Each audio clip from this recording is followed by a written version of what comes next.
नमस्कार दोस्तों, आपको पता है कि मैंने 2.5 साल पहले टाटा टियागो कार लिया था और बहुत सारे प्रश्न थे कि टाटा टियागो लें कि नहीं लें कि एएमटी लें। तो आज मैं आपका ये कन्फ्यूजन क्लियर कर देने वाला हूँ कि टाटा टियागो एएमटी लेना चाहिए जिसमें आपको ऑटोमेटिक गियर लग जाए, ऐसी गाड़ी टाटा टियागो लेना चाहिए या टियागो मैनुअल के साथ लेना चाहिए। तो लोग ड्राइविंग सीखते हैं, जो नया कार चलाने वाले रहते हैं और वो कार लेने की सोचते हैं तो उनके मन में एक बार ख्याल आता है कि हम टाटा टियागो एएमटी वर्जन लेते हैं जिसमें हमको गियर लगाने का झंझट ना रहे। और गियर चूँकि लगाना एक बहुत बड़ा चिंता टेंशन का बात है कि कब कितना गियर लगाएं, और गियर के कारण ही गाड़ियाँ बंद हो जाती हैं। गियर लगाते समय चढ़ाई में आप चढ़ रहे हैं तो गियर कम नहीं किए तो गाड़ी बंद हो जाएगी। ढलान में आप ज़्यादा कम गियर लगाएं तो फिर गाड़ी आपकी स्लो हो जाएगी। और सोचते हैं कि एमटी ले लेंगे तो हमारे लिए चलाना आसान होगा, लेकिन ऐसा बिल्कुल भी। मैनुअल कार हो या ऑटोमेटिक, दोनों में ही गियर लगाना ही पड़ता है। लगाने का बिल्कुल प्रोसेस सेम होता है। सेम क्या होता है कि जैसे एक ड्राइवर जब गियर लगाता है तो उसको क्लच दबाना पड़ता है और फिर गियर लगाना पड़ता है। यदि गियर घटाना भी हो तो भी ड्राइवर को क्लच दबाना पड़ता है, उसके बाद फिर वो गियर घटा सकता है।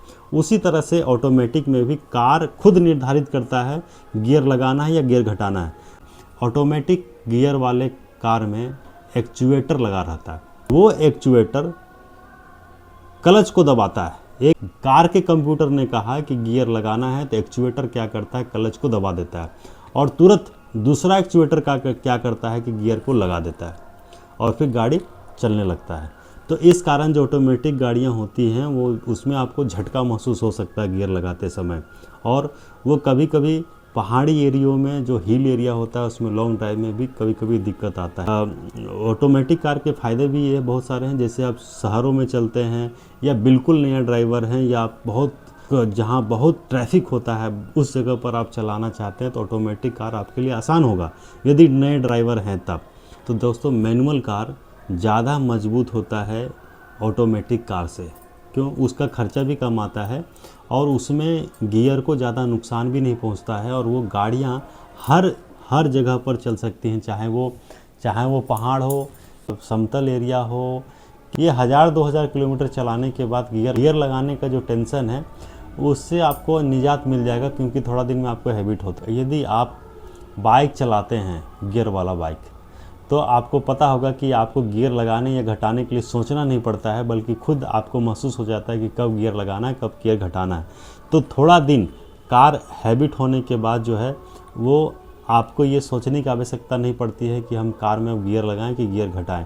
वो अक्सर लोगों को यही कन्फ्यूजन रहता है कि भाई गियर कब लगाएं कब घटाएं। तो इसका बिल्कुल चिंता मत करिए। आप जितनी भी गाड़ियां आती हैं या जो गाड़ी मेरे पास अभी टाटा टियागो है उसमें डिस्प्ले में ही शो करता है कि कब गियर लगाना है कब गियर घटाना है, खुद ब खुद हो जाता है। तो इसके लिए मैनुअल कार लिया हूँ और मैनुअल कार मेरा बहुत अच्छे से आसानी से चला सकता हूँ। और हमको लगता है कि उस समय जो हम डिसीजन लिए थे बहुत अच्छा डिसीजन लिए थे मैनुअल कार लेकर के। शायद ऑटोमेटिक कार लिए रहते तो अभी मुझे 3 सालों में पता नहीं और क्या क्या खर्चा करना पड़ता, लेकिन अभी मुझे बिल्कुल भी उसमें गियर पर तो मुझे कोई खर्चा नहीं करना पड़ता और मुझे चलाने में भी बहुत आसान लग रहा है।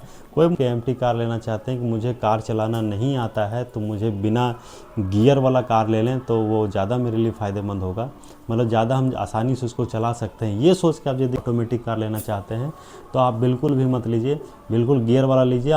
जब आपके पास कार आ जाएगी तो आप लगातार कार चलाएंगे और चलाने के बाद गियर लगाने का हैबिट हो जाता है तो बिल्कुल टेंशन फ्री रहिए इसमें। तो आप गियर वाला कार लें।